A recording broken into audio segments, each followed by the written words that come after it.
Another great way to stay connected is through your state cattle organization. And with us now from the great state of Nebraska is the Nebraska Cattlemen's Association's Executive Vice President, Pete McClymont. And Pete, we're actually doing this program outside of Nebraska Congressman Don Bacon's office here on Capitol Hill. Talk about what you guys are doing back here in Washington, D.C.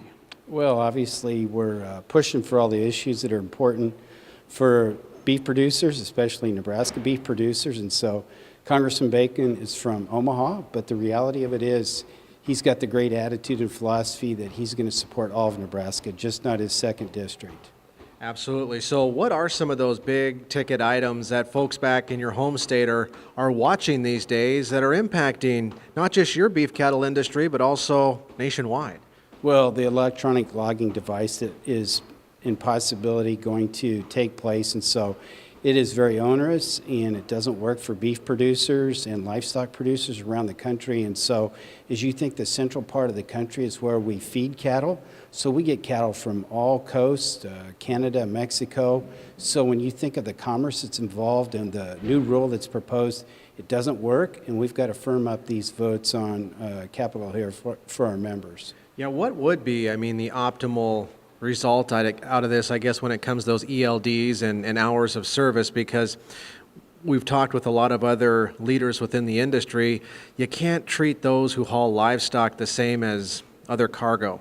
Exactly. So if you look at the distance from getting from California to the central part of the country for cattle to be fed, or from the southeast in Florida, Georgia, Virginia, the current proposed rule, 11 hours in a 14-hour window, does not work. And so we've got to make a change. Ideally, it would not go into effect and we would be given an exemption, but we can't plan on that. So we have to plan for what the rule currently is to try to make it as best possible for our producers. So it's all the art of negotiation, and what NCBA does for us at the federal level is critical to the success what we can achieve in our states. That's what I was just going to follow up with. How critically important is it to have a group like NCBA, which, by the way, has an office right here in our nation's capital, when folks like you can't get out of the state of Nebraska, but they're here working on everybody's behalfs every single day? Well, with emails, phone calls, we can make a lot of difference.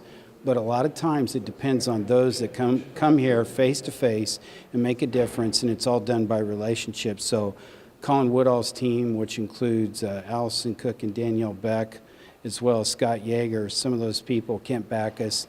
They're our face, and we have to have that on the Hill as well as what we do back home.